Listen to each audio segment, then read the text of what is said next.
तो मेरा नाम कुमार प्रियांशु है और आपका मेरा चैनल क्या यार विथ सर क्लासेस में आपका बहुत बहुत स्वागत है। आज हम लोग क्लास 12 की चैप्टर 1 इलेक्ट्रोस्टैटिक्स यानी दैट मीन्स स्थिर वैद्युतिकी के बारे में अध्ययन करेंगे। स्थिर वैद्युतिकी क्या होता है, ये कैसे होता है और इसमें कौन से बल पाए जाते हैं और वो बल के अंतर्गत कौन से बल आते हैं, ये सब हम लोग जानेंगे। तथा इसके बाद हम लोग जानेंगे कि इसका जो प्रयोग के आधार पे क्या परीक्षण यानी जब एक्सपेरिमेंट किया गया था तो उस पर ऐसा क्या ऑब्जर्वेशन मिला था, जिसके बाद फलस्वरूप हम ये कह सकते हैं कि कोई भी वस्तु क्या चीज़ ये आवेशित हो चुका है। तो चलिए हम लोग जानते हैं। तो इससे पहले है कि मैं इस चैप्टर को शुरुआत करूँ, इसका मैं आपको इंट्रोडक्शन दूँ, इसलिए इससे पहले है कि आप ऐसे मेरा चैनल को सब्सक्राइब कर लें। ओके, तो चलिए शुरुआत करते हैं। स्थिर वैद्युतिकी क्या है? देखिए, स्थिर वैद्युतिकी आपको भौतिक विज्ञान का ही एक शाखा है। भौतिक विज्ञान का ही एक क्या है? शाखा है, जिसका उपयोग हम लोग स्थिर आवेश और उनसे संबंधित घटनाओं का अध्ययन करने के लिए करते हैं। हमारी बात समझ में? तो यहाँ लिखा भी है कि भौतिक विज्ञान का वह भाग जिसका उपयोग स्थिर आवेश तथा स्थिर आवेश से संबंधित घटनाओं का अध्ययन करने हेतु किया जाता है। ये कैसे होता है, कहाँ पे होता है? अगर प्रकृति का मैंने क्यों लिया? देखिए, अगर प्रकृति की बात करें तो प्रकृति से आप क्या समझते हैं? जैसा कि आप लोग जानते हैं कि प्रकृति ने हमें बहुत कुछ दिया है, जैसे नदी, नाला, पहाड़, पर्वत, जल इत्यादि। जैसा कि हम लोग जानते हैं कि विद्युत का जो उत्पादन किया जाता है वो उनमें से क्या है? एक तरीका क्या है? जल से क्या है? विद्युत का उत्पादन किया जाता है। तो विद्युत के लिए क्या चाहिए? आवेश का होना, यानी जब करंट है तो तो उस पर क्या चाहिए? इलेक्ट्रॉन, यानी क्या चाहिए? उस पर आवेश का होना क्या चाहिए? जरूरी है। और हम लोग ये भी जानते हैं कि बिना पदार्थ का आवेश संभव नहीं है। तो प्रकृति में दो चीज़ पाए जाते हैं, पदार्थ और विकिरण। पदार्थ की बात करें तो ऐसे तो 5 अवस्था होती है, लेकिन क्लास 9th में हम लोग पढ़ चुके हैं 4 अवस्था। क्या होती है 4 अवस्था? ठोस, द्रव्य, गैस और चतुर्थ अवस्था क्या है? प्लाज्मा। ठीक है। लेकिन जब विकिरण की बात करें तो ये ऊष्मा संचरण की क्या होती है? एक विधि होती है, उनमें से एक है क्या चीज़? विकिरण। अब बात करते हैं पदार्थ की। तो पदार्थ जैसे ठोस में आपने देखा है कि ठोस में जो अवयवी कण होते हैं, ये जो कण होते हैं ये बहुत नज़दीक होता है, छोटे, यानी ये ऐसे एक फोर्स से यानी एक बल से एक दूसरे से क्या चीज़ ये जुड़े होते हैं। इसके बाद आपके जब जल में अब बात करते हैं तो ये दूर होते हैं और गैस में बहुत दूर होते हैं। तो इनमें से देखिएगा कुछ न कुछ तो इसमें बल पाया जाता है, तभी तो ये इतनी दूर सटे हुए हैं, यानी पदार्थ में बल पाया जाता है। तो ये बल कौन कौन हो सकते हैं? ये बल 2 प्रकार से लगते हैं। कौन कौन? बाह्य बल और क्या चीज़? सूक्ष्म बल। यदि हम बाह्य बल की बात करें तो बाह्य बल में आपको गुरुत्वाकर्षण बल और विद्युत चुंबकीय बल पाया जाता है। बाह्य बल में कौन पाए जाते हैं? गुरुत्वाकर्षण बल और विद्युत चुंबकीय बल। अगर हम बात करें गुरुत्वाकर्षण बल क्या, तो ये गुरुत्वाकर्षण बल का कारण क्या चीज़ है? द्रव्यमान। अगर किसी भी वस्तु में अगर द्रव्यमान है तो उसमें ऐसे गुरुत्वाकर्षण बल 100% लगेगा, यानी उसका स्वाभाविक है कि उसमें क्या चीज़? गुरुत्वाकर्षण होगा। लेकिन अगर विद्युतीय चुंबकीय बल कहाँ लगेगा? तो जहाँ पे आपको विद्युतीय आवेश है, यानी विद्युतीय आवेश के कारण ऐसे आपको विद्युत चुंबकीय बल लगेगा। अगर हम सूक्ष्म बल की बात करें तो उसमें एक ही बल आता है जिसका नाम है नाभिकीय बल। तो नाभिकीय बल क्या होता है? प्रबल और क्या होता है? दुर्बल। प्रबल और क्या होता है? दुर्बल होता है। हमारी बात समझ में? तो हम लोग कुछ एक्सपेरिमेंट करते हैं। एक्सपेरिमेंट के आधार पे हम लोग ये ऑब्जर्वेशन हम लोग निकालने हैं कि कौन सी वस्तु आवेशित होता है।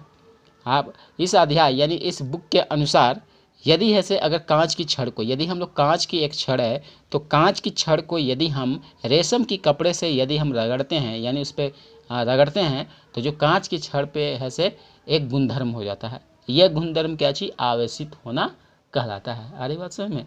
किससे रगड़ना है? कांच की छड़ को किसके कपड़े से रगड़ना है? रेशम के कपड़े से रगड़ने पर उस पर ऐसे एक गुणधर्म उत्पन्न हो जाता है, और यही गुणधर्म ठीक है वस्तु का क्या चीज़? आवेशित होना कहलाता है। देखिए लिखा हुआ है, देखिए, कांच की छड़ को रेशम की कपड़े से रगड़ने पर कांच की छड़ पर एक विशेष प्रकार का गुणधर्म उत्पन्न हो जाता है। कांच का यह गुणधर्म क्या होना है? आवेशित होना है। आवेशित होना कहलाता है।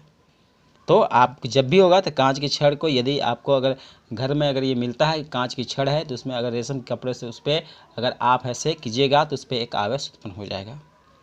ठीक है। इसी प्रकार प्लास्टिक का एक रड है, अगर प्लास्टिक के रड को यदि आप ऐसे बिल्ली की खाल से अगर उस पर रगड़ते हैं तो जो प्लास्टिक का रड यानी एबोनाइट है उस पर भी क्या हो जाएगा, आवेश हो जाएगा, यानी वो भी क्या चीज़ आवेशित हो जाता है। यानी उसी प्रकार एबोनाइट प्लास्टिक के छड़ को बिल्ली की खाल से, किसकी, बिल्ली की खाल से रगड़ने पर यह भी क्या हो जाता है, आवेशित हो जाता है। अरे बात समझ में, ठीक है। यदि देखिए ये कांच है, यदि दो कांच के छड़ों को एक दूसरे के मध्य या परस्पर रखा जाता है तो उन दोनों के बीच क्या होता है, प्रतिकर्षण होता है। दो कांचों को यदि दो अगर सेम कांच, यदि जो कांच है दो कांच की छड़ को यदि हम रखते हैं तो उनका जो बीच है, ठीक है, प्रतिकर्षण लगेगा।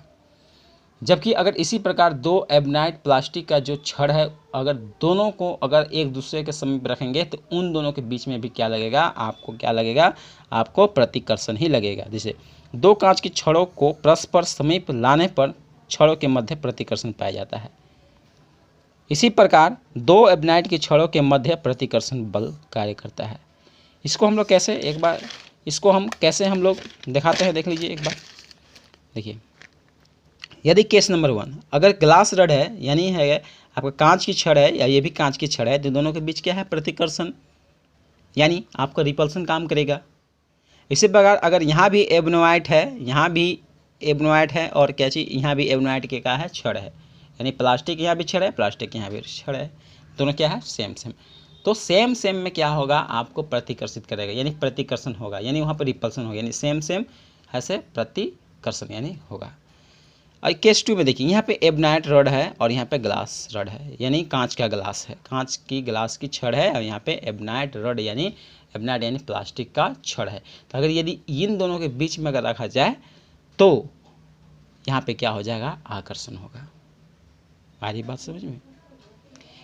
यह वीडियो जब आप देख रहे हैं तो इस वीडियो का देखकर ऐसे आपके माइंड में एक ख्यालात उत्पन्न हो रहे होंगे कि आपकी कितनी क्वेश्चन आप ऐसे आप क्या समझे, ठीक है।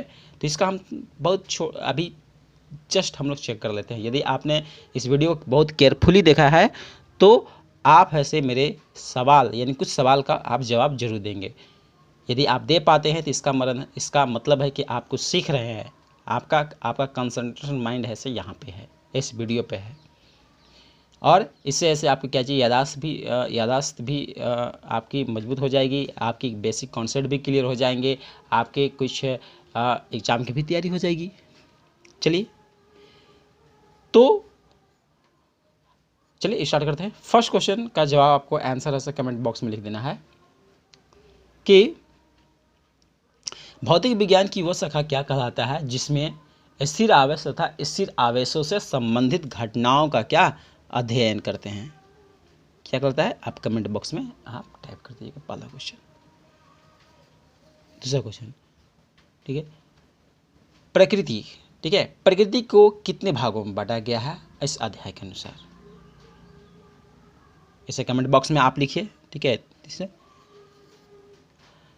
पदार्थ, ठीक है, पदार्थ में कितने प्रकार से बल हो सकता है और कौन कौन। चौथा गुरुत्वाकर्षण बल लगने का क्या कारण है। ये फोर्थ क्वेश्चन आंसर टाइप कर दीजिएगा। विद्युत चुंबकीय बल लगने का क्या कारण है।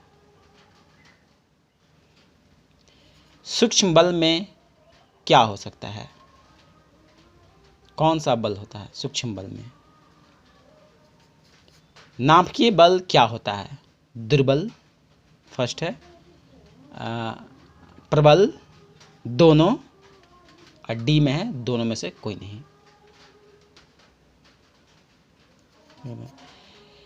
यदि कांच की छड़ को रेशम के कपड़े से रगड़ने पर क्या होता है, यदि कांच की छड़ को यदि रेशम के कपड़े से अगर रगड़ा जाए तो कांच की छड़ पे कौन सा गुणधर्म उत्पन्न हो जाता है, आंसर टाइप कर लीजिएगा।